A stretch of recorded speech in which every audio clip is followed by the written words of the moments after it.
Hello dear students, myself Dr. Nishtha Shukla, HOD B.Ed, RKG Educational College, Omik City, Lucknow. Today we shall know about different factors influencing learning. This topic is of B.Ed Semester 1, Paper 2, The Psychological Perspective of Education, Unit 2. The process of learning continues throughout our life. Learning is the basis of maturation. Learning affects our language, customs, traditions, attitudes, beliefs, personalities, and goals. Intellectual skills are also developed through learning. The decision of right and wrong, the concept of justice and aesthetic sense, and all are developed through learning. Learning is a very common word, and it seems that everybody knows and is familiar of this term, learning. But actually, it's a very complex process which is influenced by many factors. कोई कैसे जल्दी याद कर लेता है? कुछ लोग जल्दी याद कर लेते हैं, कुछ लोग देर में याद कर पाते हैं. कुछ चीज़ें हमें जल्दी याद हो जाती हैं और कुछ चीज़ों को याद करने में हमें देर लगती है. कुछ चीज़ें रिकॉल करने में बहुत आसानी होती है और कुछ चीज़ें रिकॉल करने में हमें बहुत सोचना पड़ता है और कई बार बहुत सोचने के बाद भी वो चीज़ें याद नहीं आती. तो क्या है वो फैक्टर्स जो हमारे अधिगम को प्रभावित करते हैं? आज के वीडियो में हम यही पता लगाएंगे. So students, today we are going to learn about factors affecting learning. क्या ज़रूरत है एज अ टीचर आपको ये जानने की कि वो कौन से फैक्टर्स हैं जो लर्निंग को इफेक्ट करते हैं? एज एन इंडिविजुअल तो आप जानेंगे ही. अब ये जानते हैं पहले कि क्या ज़रूरत है एज ए टीचर ये जानने की कि कौन से फैक्टर्स हैं जो अधिगम को प्रभावित करते हैं. छात्रों को कई कारणों से अधिगम में कठिनाई हो सकती है, जिसमें कई का जन्मजात बुद्धि से कोई लेना देना नहीं होता. यदि आप इन कारणों से परिचित हैं तो आपको पता चल जाएगा कि आप अपने छात्रों को कक्षा में सफल होने के लिए मदद करने के लिए क्या कर सकते हैं. आप अपने छात्रों को व्यक्तियों के रूप में जान पाएंगे और आपको मदद मिलेगी कि कौन से कारण हैं जो उनके अधिगम को प्रभावित कर रहे हैं. आइए कुछ उदाहरणों से इसको समझें. एक उदाहरण रहते हैं विक्रम नाम के लड़के का, जो कि 17 साल का है. वो पढ़ाई में बहुत ही ज्यादा इंटरेस्टेड है, सिर्फ इसलिए क्योंकि वो अपने माता पिता को खुश करना चाहता है. इसके लिए वो हर समय पढ़ता रहता है. सबसे बड़ा जो डिस्ट्रैक्शन होता है स्टूडेंट्स का, वो होता है आजकल फोन. तो उसने अपने फोन को भी दरकिनार किया. टीवी को भी देखना बंद कर दिया जो बाकी बच्चे एंजॉय करते हैं, और अपने फ्रेंड्स से बात करना, उनके साथ पार्टी करना, उनके साथ फोन पे बात करना, नेट सर्फ करना, उसने सब कुछ छोड़ दिया सिर्फ इसलिए क्योंकि वो अपने माता पिता को खुश करना चाहता था. एक और एग्जाम्पल लेते हैं अमित का, जो कि एक 19 वर्षीय बालक है. अमित का पैशन है फुटबॉल और उसका गोल है कि वो एक बहुत अच्छा फुटबॉलर बन सके. लेकिन उसके अधिगम में, उसकी लर्निंग में सबसे बड़ी बाधा है उसके माता पिता, जो नहीं चाहते कि उनका बेटा फुटबॉल सीखे. वो ट्रेडिशनल माता पिता की तरह चाहते हैं कि हमारा बेटा सिर्फ और सिर्फ पढ़ाई करे. अब एक और एग्जाम्पल लेते हैं. तीसरा एग्जाम्पल राधिका नाम की लड़की का, जो कि 10 वर्ष की है. उसके घर में बहुत ज्यादा माता पिता के बीच में झगड़ा होता है. इस वजह से वो इमोशनली बहुत डिस्टर्ब हो गई थी. आज से 6 महीने पहले वो बहुत अच्छी थी पढ़ाई में, क्लास में टॉप करती थी, को करिकुलर एक्टिविटीज में भी पार्टिसिपेट करती थी. लेकिन अपने माता पिता के नियमित झगड़ों के कारण उसका अधिगम प्रभावित हो गया. अब आप पूछेंगे कि ये 3 एग्जाम्पल्स हम लोगों ने क्यों लिए? क्योंकि इन तीनों एग्जाम्पल्स में हम ये जानेंगे कि ये अधिगम को प्रभावित करते हैं. किस प्रकार?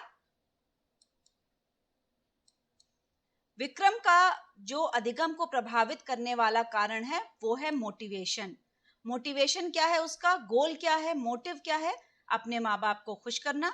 उसके मार्क्स आएंगे अच्छे पढ़ाई में 10th बोर्ड्स में, क्योंकि वो 17 साल का है, तो उसके माता पिता बहुत खुश होंगे. प्राउडली अपने नेबर्स को, अपने रिश्तेदारों को, सबको बताएंगे कि हाँ मेरे बेटे ने ये अचीव किया. तो उसका लर्निंग को इन्फ्लुएंस करने वाला फैक्टर है मोटिवेशन. अब दूसरा एग्जाम्पल याद करिए अमित का. जिसके पेरेंट्स हमेशा गुस्सा रहते थे उससे कि वो फुटबॉल खेलता है, स्पोर्ट्स में इंटरेस्टेड है, और वो हमेशा उसके ऊपर गुस्सा रहते थे। तो अमित का जो बैरियर है लर्निंग का, देखिए यहाँ पर हम बैरियर की भी बात करेंगे और यहाँ पे हम उन फैक्टर्स की भी बात करेंगे जो एक्सेलरेट करते हैं हमारी लर्निंग को। तो पहले हमने एक्सेलरेशन की बात करी कि किस तरीके से विक्रम ज्यादा पढ़ाई की तरफ मोटिवेटेड है क्योंकि उसको अपने पेरेंट्स को खुश करना है, तो उसकी लर्निंग इफेक्ट हो रही है। यहाँ पे अमित की बात कर रहे हैं जो उसके अधिगम में, यहाँ पर अधिगम पढ़ाई नहीं है, यहाँ पर अधिगम है फुटबॉल का अधिगम, फुटबॉल खेलने का अधिगम। तो फैमिली से कोई सपोर्ट नहीं है, फिर भी वो अधिगम कर रहा है। पर यही सोचिए, उसका इंटरेस्ट है इस वजह से कर रहा है, यही सोचिए कि अगर उसकी फैमिली उसको सपोर्ट कर रही होती तो उसका अधिगम और ज्यादा अच्छा और ज्यादा तेज हो जाता।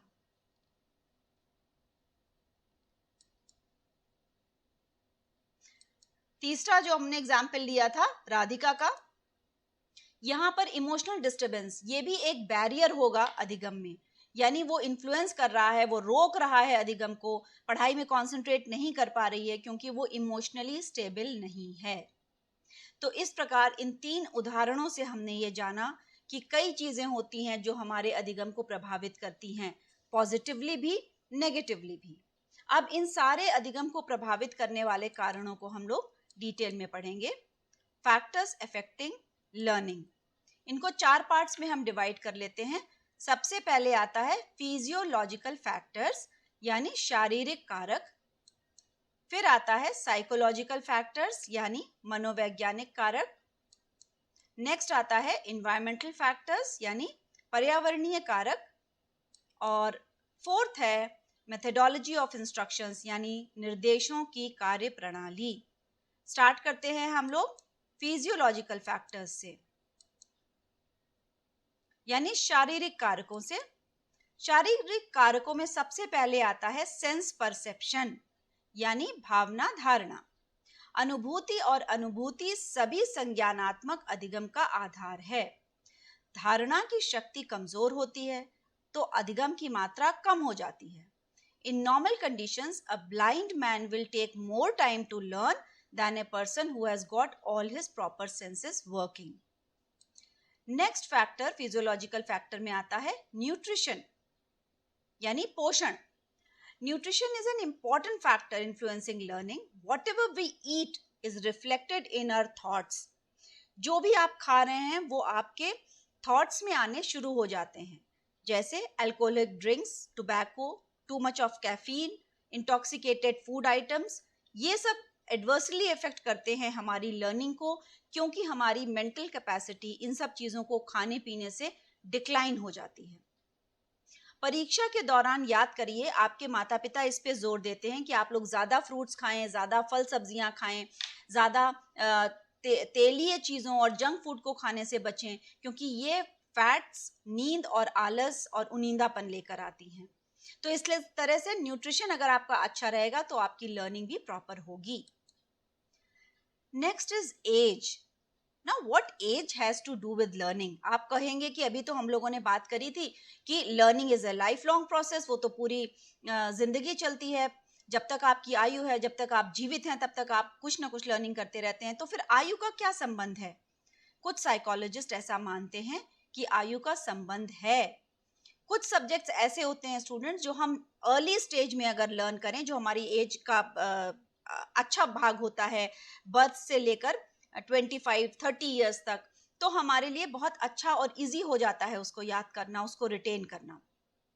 एक साइकोलॉजिस्ट हुए हैं थॉर्नडाइक।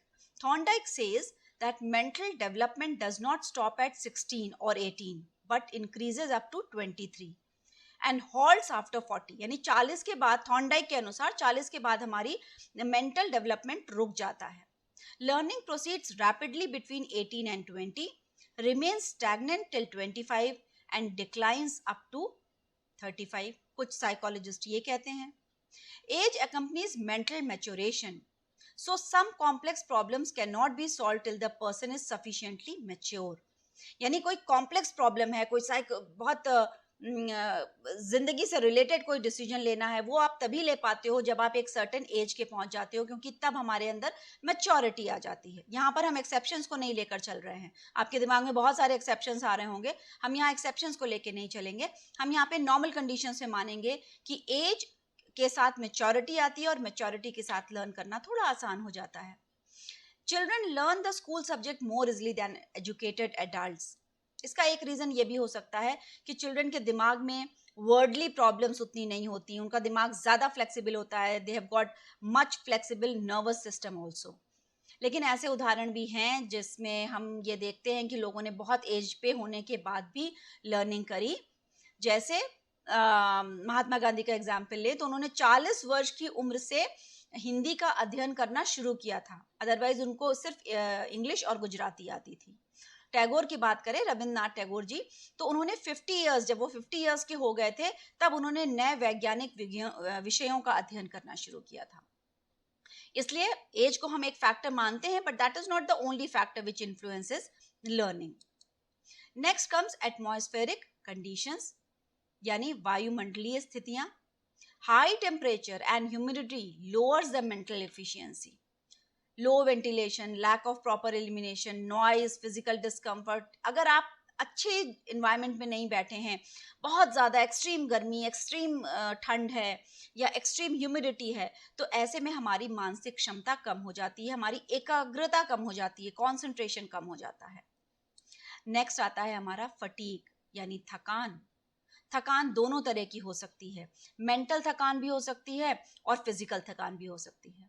मेंटल थकान तब होती है जब आप बहुत ज़्यादा मेंटल वर्क करके थक जाते हैं, और फिजिकल थकान तब होती है जब आप कोई फिजिकल एक्टिविटी करते हैं, बहुत दौड़ के आए, बहुत दौड़ भाग का काम किया, ऊपर नीचे बहुत किया, सीढ़ियों से चढ़ रहे हैं, उतर रहे हैं, तो अब धीरे धीरे करके हमारे अंदर फटीग आ जाता है, फिजिकल फटीग आ जाता है। और मेंटल फटीग तब भी आ जाता है जब इमोशनली आप डिस्टर्ब हैं, या बहुत ज़्यादा आपने कुछ पढ़ाई कर ली है, बहुत ज़्यादा सैचुरेशन पॉइंट आ गया है पढ़ाई का, तब भी हमारे अंदर फटीग आ जाएगा और वो हमारी लर्निंग को इफेक्ट करेगा। नेक्स्ट इसमें आता है physical health, very important students, शारीरिक स्वास्थ्य। कहा गया है एक साउंड माइंड केवल एक साउंड बॉडी में होता है, एक हेल्दी बॉडी में होता है। अगर आपकी बॉडी हेल्दी नहीं है तो आपका माइंड भी हेल्दी नहीं रहेगा। शारीरिक स्वास्थ्य एक लंबी शिक्षा के अधिगम की गतिविधियों को आगे बढ़ाने के लिए बहुत ही ज्यादा आवश्यक है। एक रोगग्रस्त व्यक्ति, यदि आपको फीवर आ गया है, बुखार है, खांसी आ रही है, जुकाम हो गया है, ये सब छोटी छोटी चीजें हैं जो हमें अक्सर हो जाया करती हैं, वेरी कॉमन। सर में दर्द है, पेट में दर्द है, या बॉडी में कहीं भी कोई भी एलिमेंट है, तो आपकी लर्निंग कैपेसिटी, आपकी कॉन्सेंट्रेशन कैपेसिटी अफेक्टेड हो जाएगी। नेक्स्ट आते हैं फिजियोलॉजिकल फैक्टर में, लास्ट फैक्टर है टाइम ऑफ लर्निंग, सीखने का समय। बहुत इंपॉर्टेंट है स्टूडेंट्स कि जो आप समय रख रहे हैं सीखने का वो क्या है। अब रात के समय अगर आप लर्निंग करने बैठेंगे तो जाहिर सी बात है, कुछ लोग कहते हैं I am a night owl, मैं रात में ही मैं एक्टिव होता हूँ, मुझे रात में ही ज़्यादा समझ में आता है। लेकिन साइकोलॉजिकली, साइंटिफिकली भी ये प्रूव हो चुका है, और हमारे एंशियंट सेजेस ने भी ये कहा, जो पुराने ऋषि मुनि हुए, संत हुए, गुरुजन हुए, उन्होंने भी ये बात कही है कि जो ब्रह्म मुहूर्त होता है, यानी वी आवर्स ऑफ मॉर्निंग, जब सूर्य निकलने वाला होता है, तब सबसे अच्छा समय होता है पढ़ने का या लर्न करने का या कुछ याद करने का, क्योंकि उस वक्त आपका दिमाग फ्रेश होता है और आपकी बॉडी एकदम फटीग रहित होती है। लेकिन एट द सेम टाइम यहाँ पे प्री कंडीशन लागू होती है कि आपकी 7 से 8 घंटे की नींद पूरी होनी चाहिए। अगर आपको प्रॉपर नींद नहीं आई है रात में, प्रॉपर टाइम पे आप नहीं सोए हैं, तो फिर आपको सुबह 4 बजे उठ के पढ़ने का कोई मतलब नहीं है। तो सीखने का समय यानी time of learning is equally important as a physiological factor, शारीरिक कारक के अंडर में। तो ये थे हमारे वो फैक्टर्स जो फिजियोलॉजिकल फैक्टर्स थे और हमारी लर्निंग यानी अधिगम को प्रभावित करते थे। अब हम नेक्स्ट पे आते हैं, मनोवैज्ञानिक कारक यानी साइकोलॉजिकल फैक्टर्स। इसमें सबसे पहले आता है मेंटल हेल्थ, ना मानसिक स्वास्थ्य। Mental health comprises of mental tension, complexes, conflicts, mental illness, mental diseases, ये सब अगर आप हैं, they hamper learning and child finds it difficult to concentrate. Concentration needs mental poise. आपको अगर एकाग्रता चाहिए तो आपको मानसिक रूप से स्वस्थ होना चाहिए. मानसिक रूप से स्वस्थ कौन व्यक्ति होता है? जिसके अंदर लालच, ईर्ष्या, जलन, ये सारी फीलिंग्स, गुस्सा, अत्यधिक क्रोध, अत्यधिक खुशी, ये सारी चीजें नहीं होती हैं. आदमी बैलेंस्ड होता है. जब वो बैलेंस्ड होगा तो वो कॉन्सेंट्रेट अच्छे से कर पाएगा. यही होती है mental health. Next point is motivation, यानी अभिप्रेरणा. अगर आपको याद हो, विक्रम का अभी हम लोगों ने एग्जाम्पल लिया था, वो 17 वर्षीय बालक जो कि अपने पेरेंट्स को खुश करने के लिए, उनकी खुशी के लिए पढ़ाई कर रहा है, फोन वोन सब त्याग दिया है उसने. तो उसका मोटिवेशन क्या है? उसका मोटिवेशन है अपने पेरेंट्स को खुश करना. तो मोटिवेशन एक्सटर्नल भी हो सकता है, इंटरनल भी हो सकता है. विक्रम के केस में एक्सटर्नल मोटिवेशन था, यानी वो अपने पेरेंट्स को खुश करना चाहता था. और किसी के इंटरनल मोटिवेशन भी होता है. अगर आप याद करें अमित की, तो उसका कोई एक्सटर्नल मोटिवेशन नहीं है. उसको इंटरनल से ये लग रहा है कि मैं फुटबॉल खेलूं, क्योंकि वो फुटबॉलर बनना चाहता था. तो इस तरीके से अभिप्रेरणा भी बहुत इंपॉर्टेंट रोल प्ले करती है लर्निंग को इफेक्ट करने में. नेक्स्ट हमारा आता है इंटरेस्ट, यानी रुचि. हर वो चीज जिसमें आपकी रुचि होगी, आप उसको ज्यादा अच्छे से याद कर पाएंगे, उसको ज्यादा अच्छे से लर्न कर पाएंगे. अगर आपको खाना बनाना अच्छा नहीं लगता है तो आपको लाख सिखाया जाए, आपको बेसिक्स तो आ जाएंगे पर आप उसको पूरे मन से सीख नहीं पाएंगे. And you will take a longer duration of time to learn cooking if you are not interested in cooking. And if you are interested, definitely you will take lesser time.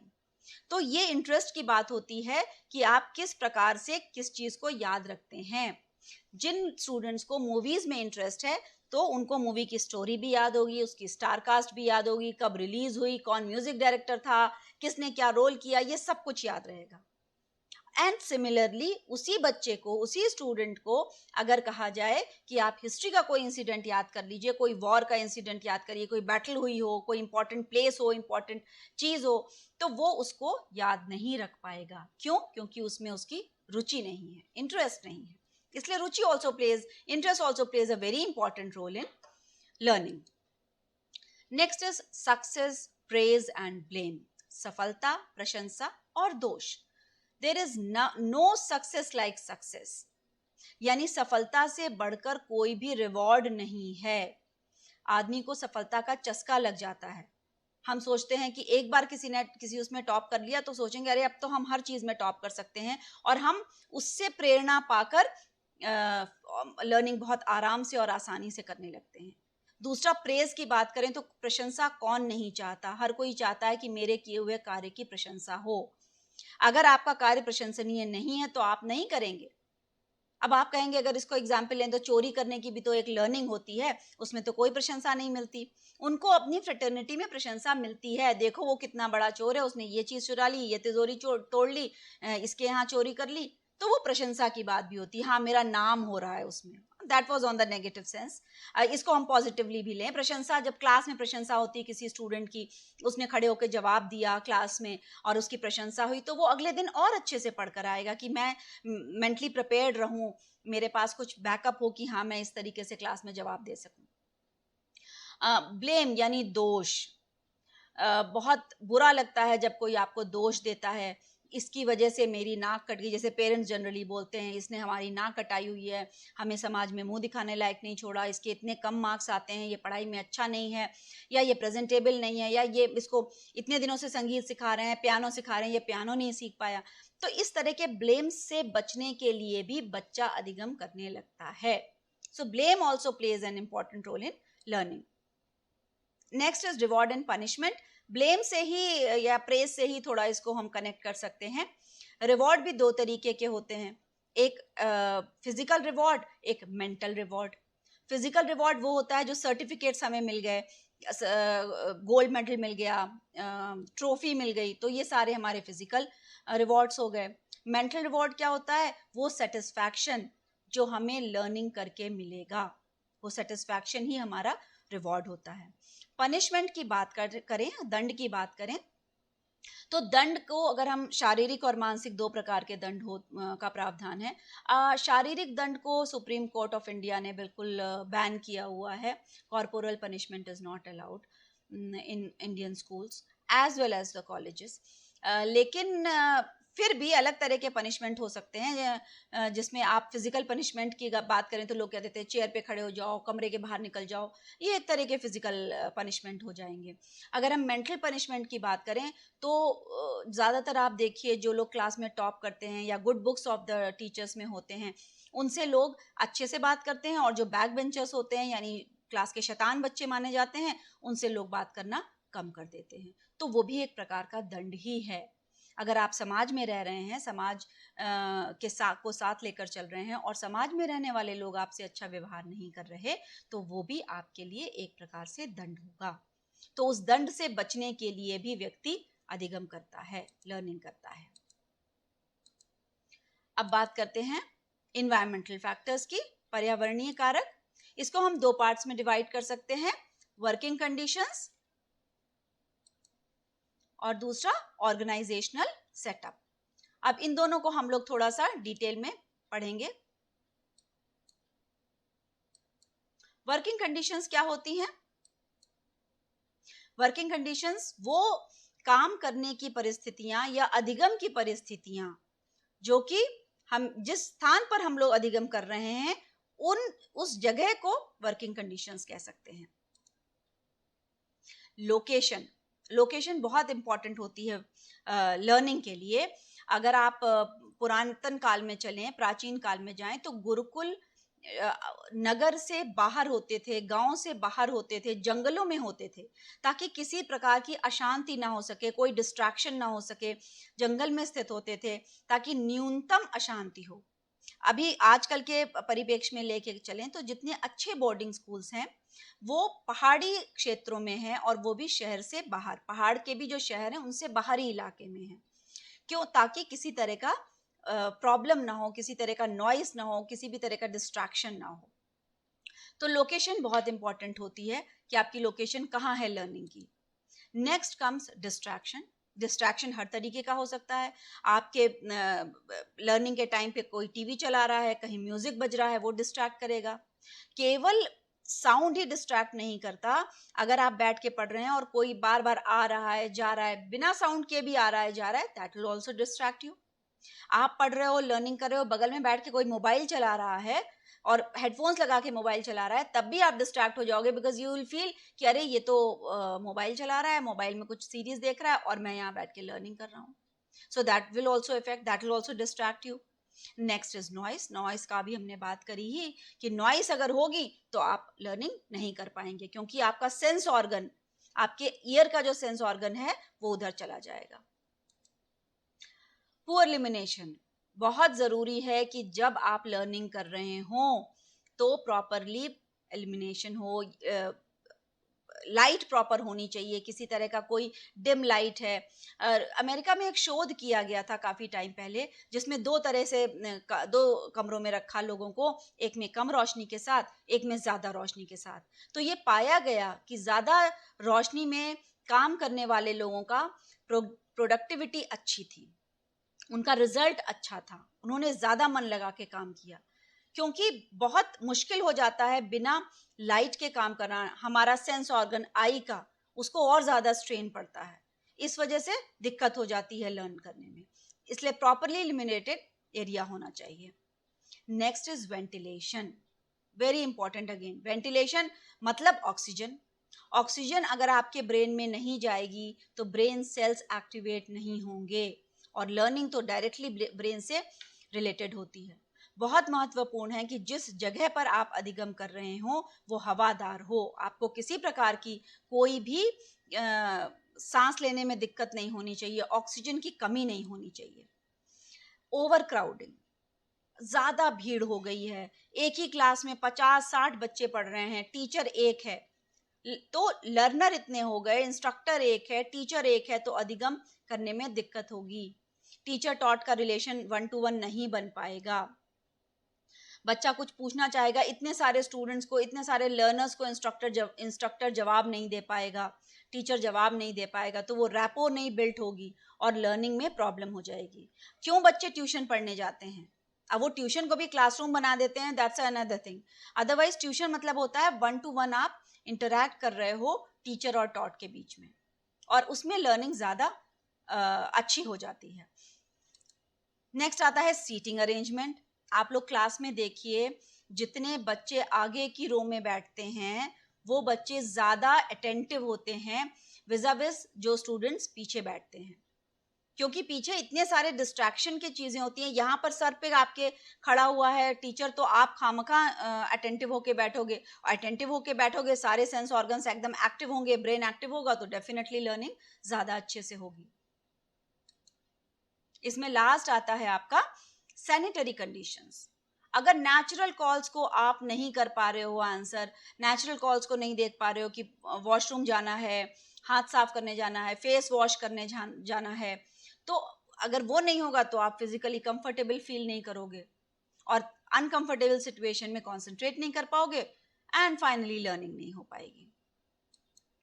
अब बात करते हैं ऑर्गेनाइजेशनल सेटअप की। ये सब पर्यावरणीय कारक के अंडर में आ रहे हैं।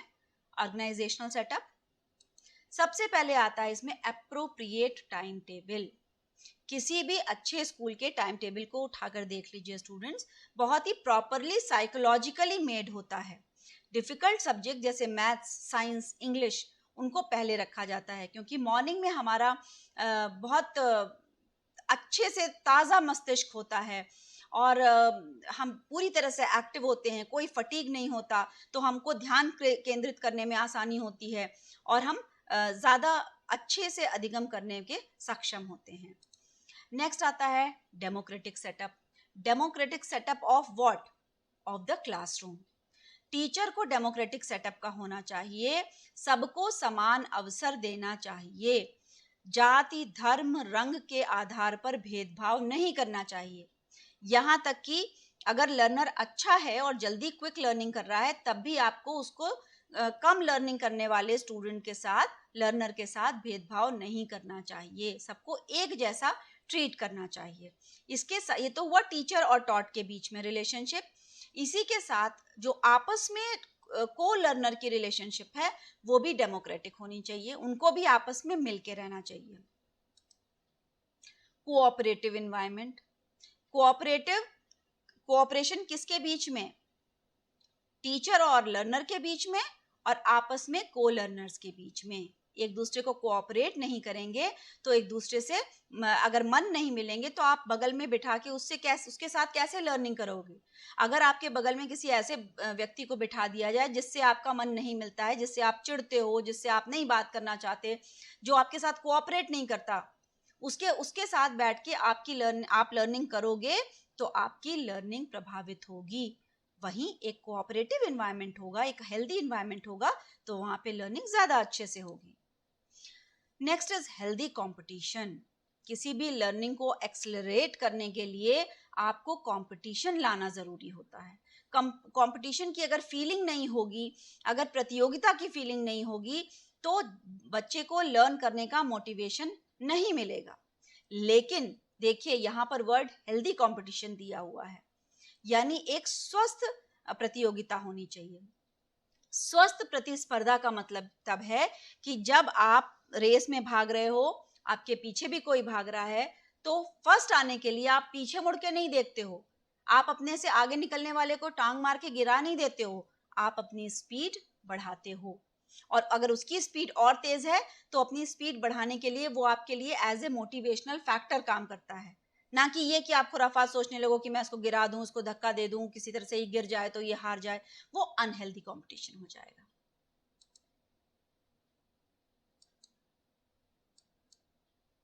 अब आते हैं मेथडोलॉजी ऑफ इंस्ट्रक्शंस पे। सबसे पहले आता है part versus whole method. Part versus whole मतलब क्या हुआ?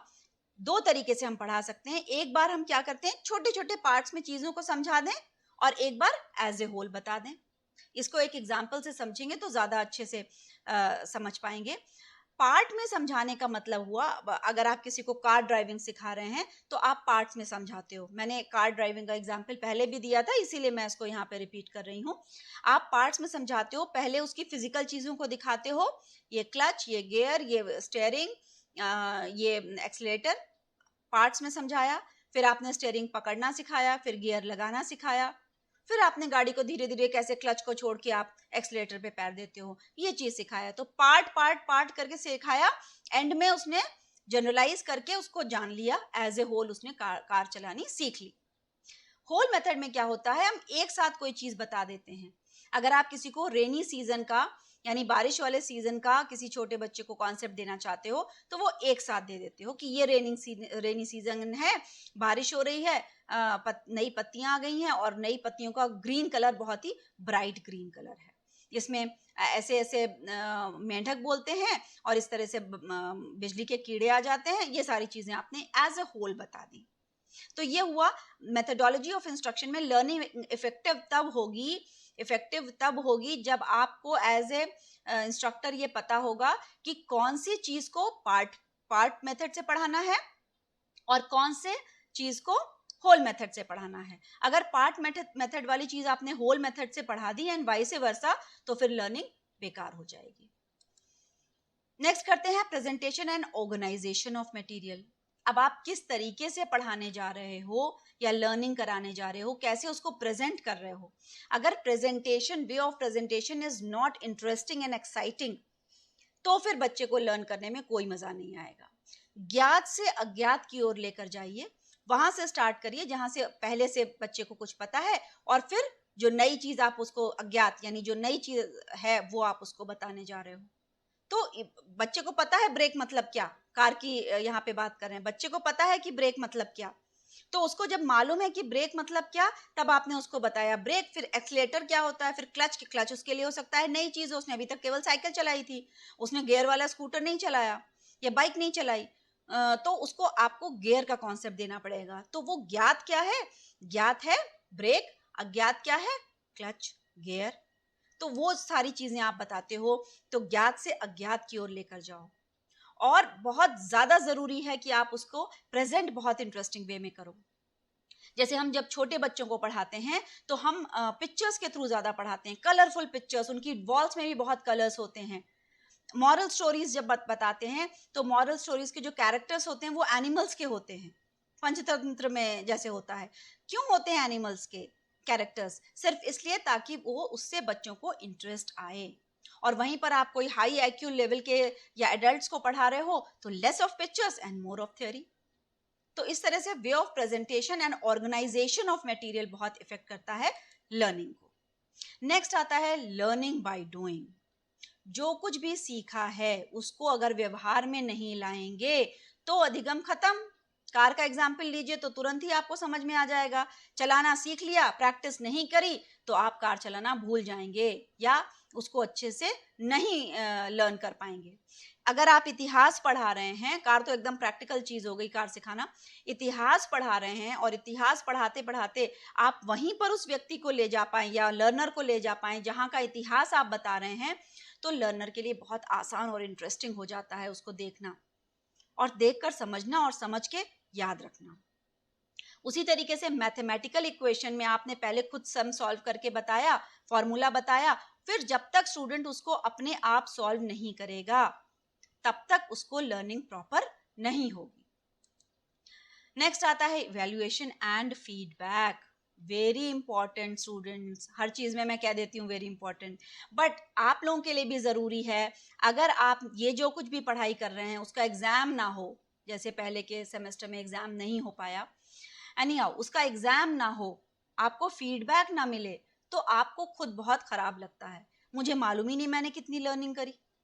आपको कार चलाना सिखा दिया और फिर आपसे ये नहीं कहा कि जरा मेरे सामने कार चला के दिखाओ, तो आपको कोई आपका इवैल्यूएशन हुआ ही नहीं। आपको, आपने दिमाग में तो सोचा हाँ मुझे सब पता है, कैसे क्लच दबाना, कैसे ब्रेक, कैसे एक्सीलेटर, कैसे गियर, मुझे सब मालूम है, लेकिन करके नहीं देखेंगे और दिखाएंगे नहीं करके कि ये देखिए मैंने करके दिखाया, कार चला के अपने इंस्ट्रक्टर को, अपने ट्रेनर को नहीं दिखाएंगे तो इवैल्यूएशन नहीं होगा। इवैल्यूएशन नहीं होगा तो फीडबैक नहीं मिलेगा, और फीडबैक नहीं मिलेगा तो फर्दर लर्निंग को कैसे अच्छा बनाएंगे, क्योंकि उन सुझावों के का अनुसरण करते हुए ही आप अपने अधिगम को और ज्यादा प्रभावी और उपयोगी बनाते हैं. So these were the factors, students, which affected learning. Now to summarize, हमने सिर्फ एक चीज इसमें पढ़ी आज के लेक्चर में.